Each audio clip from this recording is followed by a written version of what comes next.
week's been? I'm having a little chuckle about the playing in your world. Yes, I have been delving big time into that world, but as far as my week goes, it's been a great week. Thank you, Jenny. It's been a very, very productive week. And what about you? I've been thinking about you yesterday with the official so-called Australia Day and what all that means.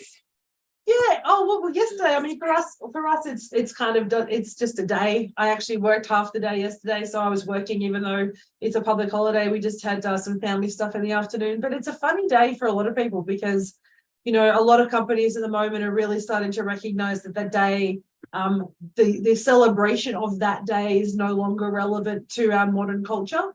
And I think there's a lot of debate around that. But we're not saying don't celebrate being Australian and don't celebrate being part of this amazing country. What we're saying is don't have it on that day. And so I think it's a great opportunity for debate and conversation, but it's also, as one of my clients say, it's a day to educate, not celebrate.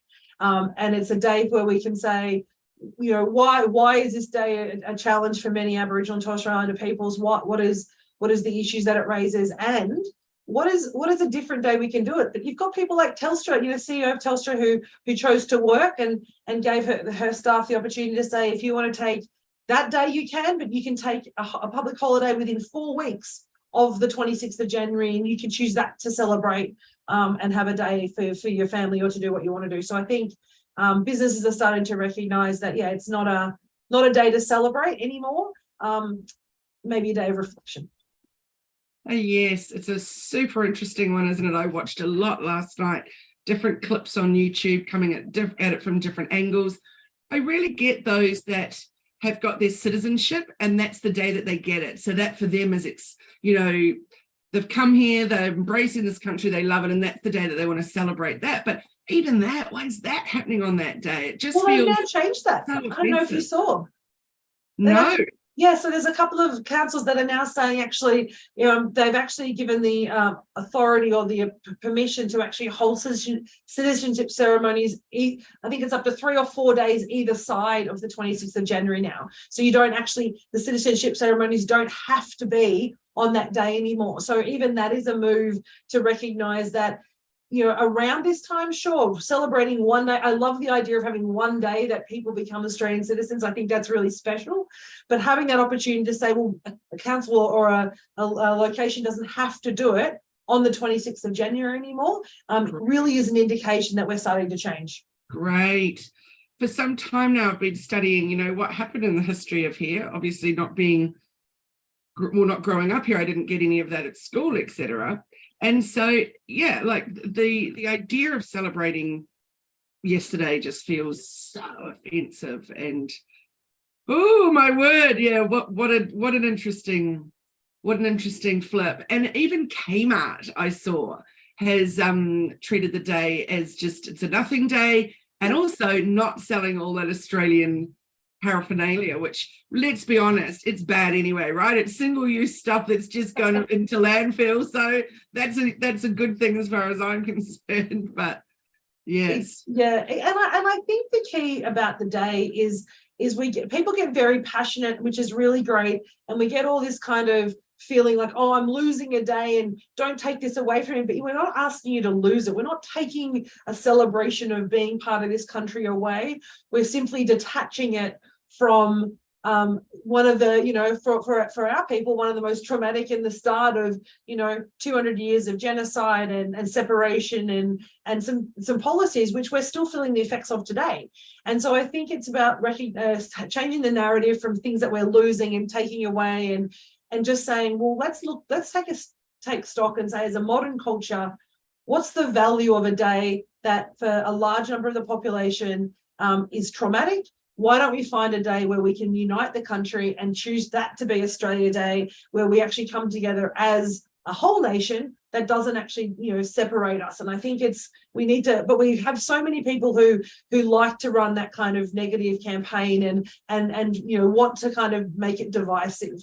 And it's just an opportunity for us to stop and reflect and think, well, what's a better day? I mean, I have the same opinion and this is rather controversial for most people as to why we celebrate Anzac Day. I think Remembrance Day for me is a far more important day for us to celebrate. And I believe Remembrance Day should be the public holiday on the 11th of November, not the 25th of April, but having, but saying change the date of Anzac Day, I'm probably going to get a lot of haters saying that, because, we're celebrating one of the worst, celebrating and remembering one of the worst days in military history, rather than let's celebrate 11th of November as the day where, the world recognized that it was time for peace. And that to me is and we can still remember, and we can still take stock of the service being by people all around the world in military service. But let's change the way we look at things, I think. And I think we're in a modern culture now where we should be questioning some of these historical practices. Absolutely. I couldn't agree more. Nicely put, Jenny.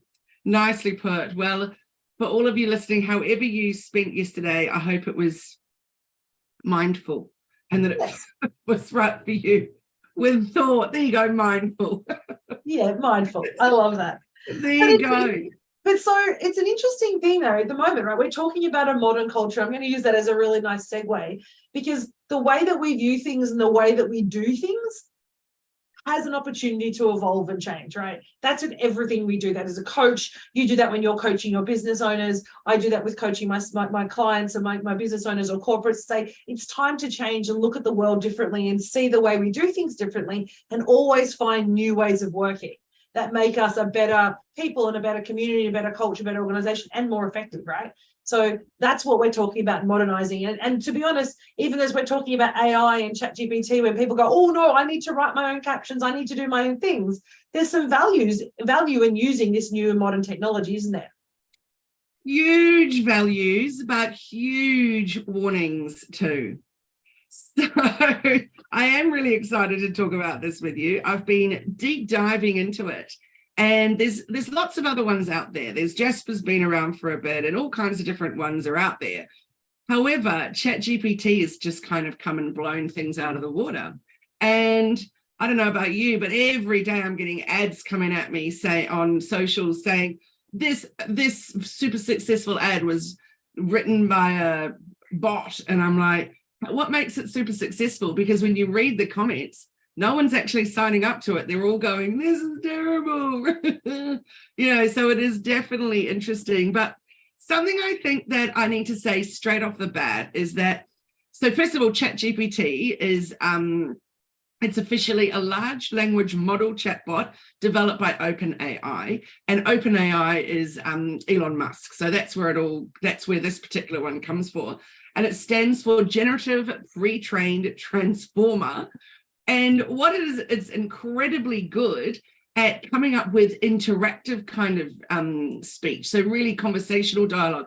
And also you can make it do funny things. You can get it to write humor and all kinds of things, which is absolutely extraordinary. But one thing I want to say is that it's trained on data. It's not coming up with its own ideas. It's trained on data that's all about code and information from the internet, for example, sources like Reddit. So, and those kinds of discussions. So that's how it's trained ChatGPT to get the human style of responding. So the really important thing to remember is that none of this is unique. None of this is new. So for some, it's literally just nothing but plagiarism. Yeah. So one thing that's highly concerning to me is that when I'm writing a blog, for example, I will get information and get research from other places, and I will always reference it. And then, of course, that's great for them. That's a backlink, etc., because you link to where the information's come from. If you use something like any kind of AI to write your blogs, then you're not actually referencing anything. So to me, in effect, you're actually stealing content from someone else, and you're not. And then not only that, but say, Jenny, you and I were writing a blog on the same topic, you and I could have literally the exact same blog, because it's not changing it up depending on what the question was. So that's a really, really, really important one to think about. And it's interesting because, I guess when you're doing your research and people are writing blogs or looking at the internet to kind of get information, you kind of, when you use that information, then write your own stuff, there is that, melding of your own thoughts and your own ideas and your own words into someone else's content. That's how, you know, we develop and we learn. But that point about saying that essentially we're taking content from other people and putting it together and it's not our own, and that you can end up with somebody, if you don't make any changes to it, you can end up with something that someone else is, you know, going to produce at the same time. It's literally just copying answers from people on the internet. Yeah, so that is extremely, extremely concerning. But there's a few other things as well. So, for example, one of the things is that Google has these other bots. I'm just trying to remember the name off the top of my head, but I can't, but I'll find it in 1 second. Bot detection tools. So you will be penalized for the content that you use that is from a bot.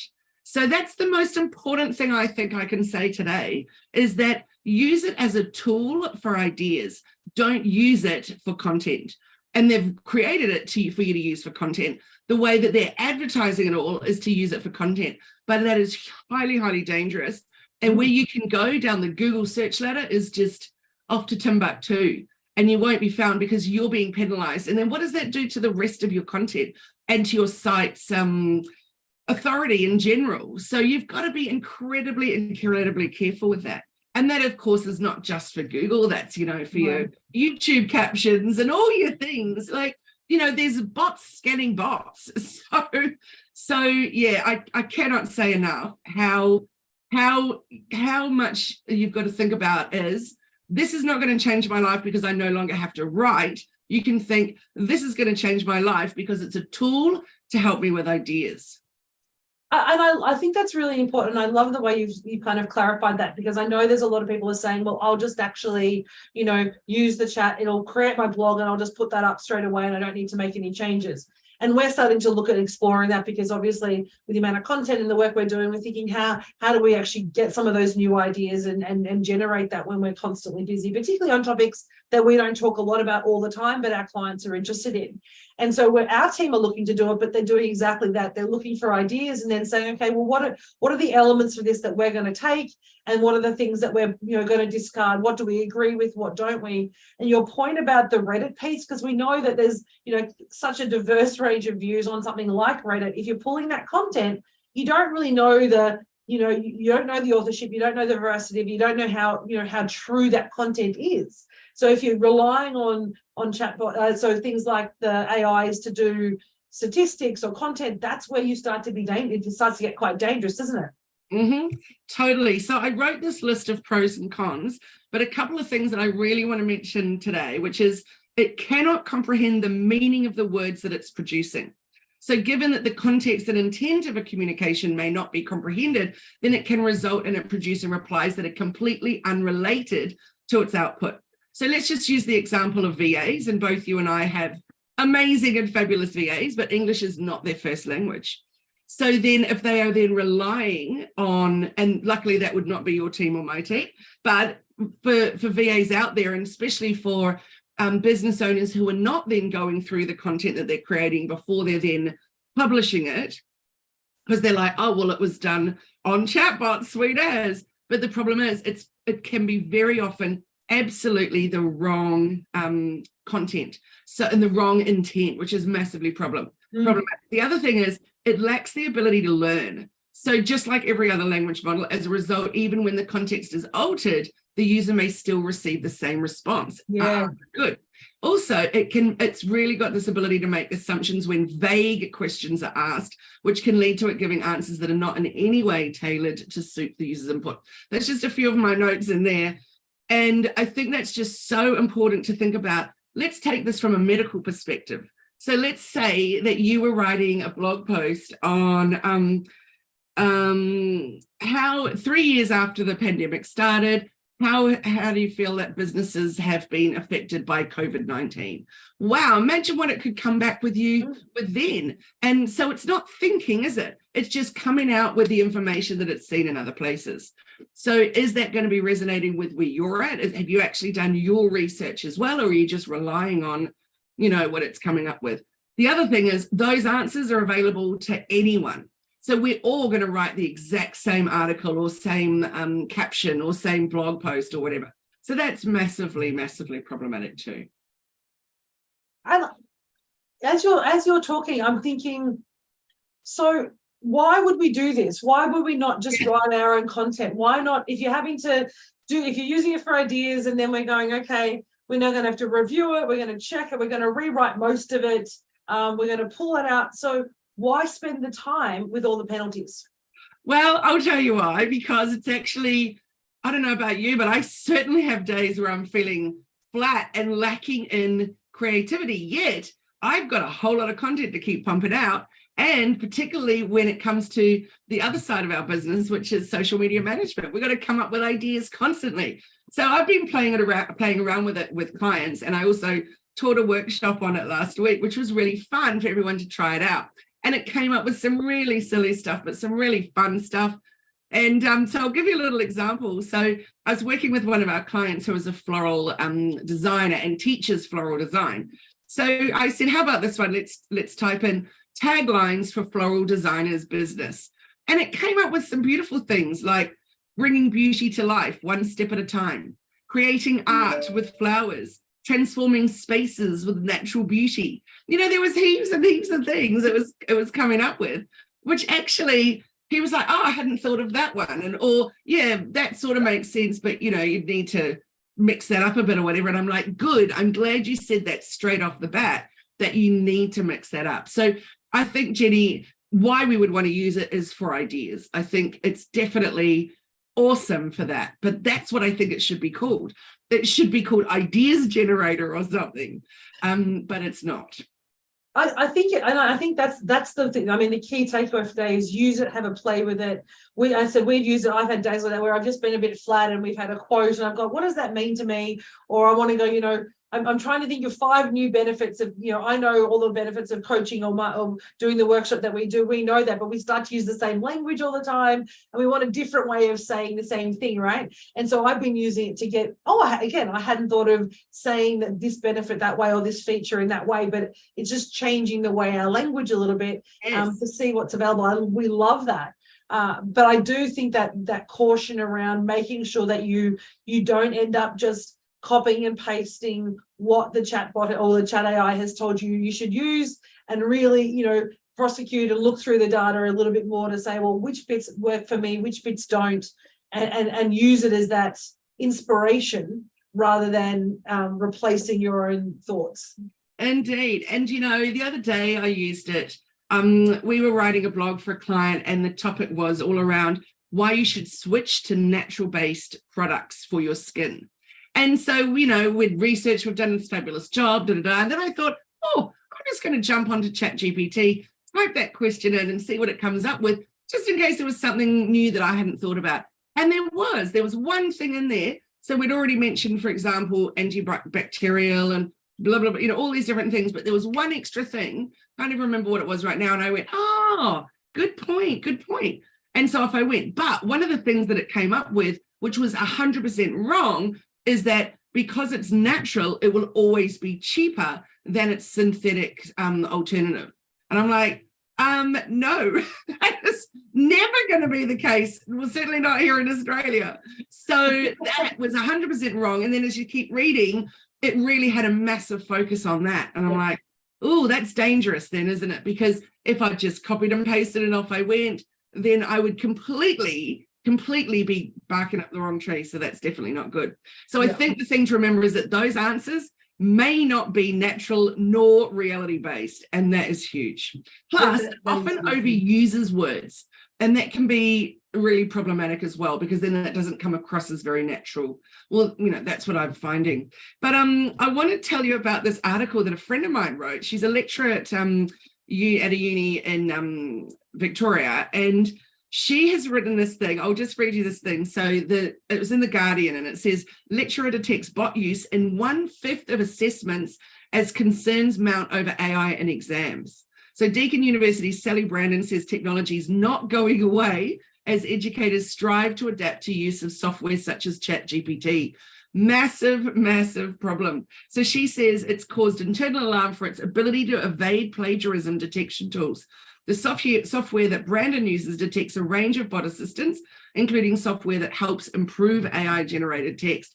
So we're thinking of this in terms of business, right? But look at it out there, like that's just intense. I hadn't even thought of that, Jenni, that people are now at uni just going, oh, well, there's my assignment written. Well, it's interesting when my partner was looking at doing some online learning last year, when you actually upload your assessment, there's actually a period of time that actually goes through and checks for plagiarism.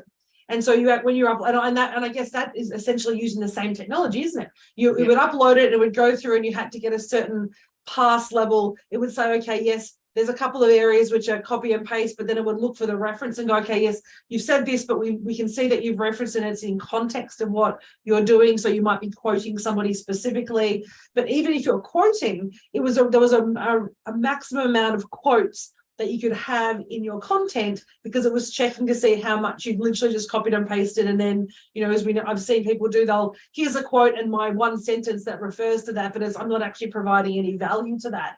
But I didn't even think about it until you mentioned there, that's essentially an AI tool testing to see where we've copied and pasted from the web. But yeah, I think there's a big push at the moment for people to use it and students to use it for assignments. But again, the same rules apply. Don't use it for inspiration, use it to help you, but don't rely on its accuracy. Absolutely, it's so important. So I'll read you this. So I've been in lots of different, the groups that I'm in where they're having big discussions on it. So it's been really, really fascinating. And this one guy said, you should know that search engines like Google use AI scanners to check for plagiarism and automated writing. The best way to make use of these AI tools is to sit back, let the technology handle the grunt work, while you then repurpose the content in your own unique way. So I think that's the really important thing. Like I was saying before, ideas, tools, that kind of thing, so incredibly important that I guess that's the message, is just don't just use it without being very, very careful in how you use it. Yeah, and I think that's with every piece of technology, whether it's using images from Canva or using tools that develop your social media or anything, any content that you're not developing yourself. You've just got to be mindful: is it fit for purpose? Are you crediting where your credit's due? Are you ensuring the stats are correct and the information is correct, and also the context of it to you? But don't just copy and paste it, make it your own. I think that's the message you're sharing with us today, is if you're going to use these tools, use it for that inspiration and ideas and idea generation, but make it your own. Take that and create something that's yours, rather than somebody else, something that, as you said, that's not natural or doesn't, in some cases, wrong. Absolutely. I think, Jenni, that we should bring this up as a topic for discussion in another couple of months and see where it's gone, because all the stuff I'm reading is that it's going to be, what they're building to detect it is going to be stronger and more powerful than ever, combating it. So yeah, it's not a case of, oh good, I don't need help with that anymore. I'm seeing all the time people saying, I don't need a copywriter anymore, I don't need a content writer. It's like, well, yes you do. Because someone's going to edit the bot. So yeah, I'd say that the next couple of months are going to be very interesting, how all this plays out. So yeah, most definitely. So I reckon I think that's a great idea. It's January now, maybe next quarter, the start of next quarter, we'll come back and say, okay, what's happening? What are the new tools around? Have we been using them? How are they working? And what are the our cautionary tales that we can share in 3 months' time after we know that people have been using it? Absolutely. And I'll put a link to Sally's article in there, because it's really fascinating. So that would be amazing, because I think the cool thing about that, the coming from a lecturing perspective, is understanding, well, what is the broader impact of it, not just for work? What is that broader impact that it's going to have on all aspects of our life, not just on socials? But I'm imagining people writing reports and for businesses and training content using this tool, and so many risks associated with that. So many.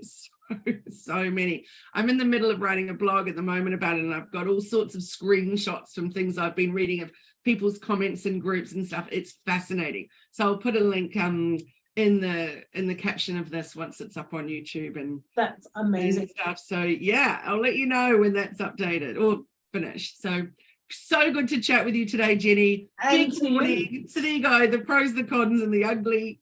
But yeah, so great to chat with you. And great. And for those people who are tuning in, listening to this episode of Bite Size Business, we'd love to hear your comments either on our Facebook page, on our socials, or even on the podcast chat. But make sure you subscribe and follow us so you know when our next chat's going to be about this and other fabulous Bite Size Business information. So, and make sure you don't miss any of our future episodes. But also, you can go back and listen to this if you've missed it live, which is also great. But thanks, Kylie, for today. It's great to see you. Great to chat. We look forward to chatting to you next week. And everyone, thanks so much for listening. Look forward to it. Thanks, Jenny. Bye.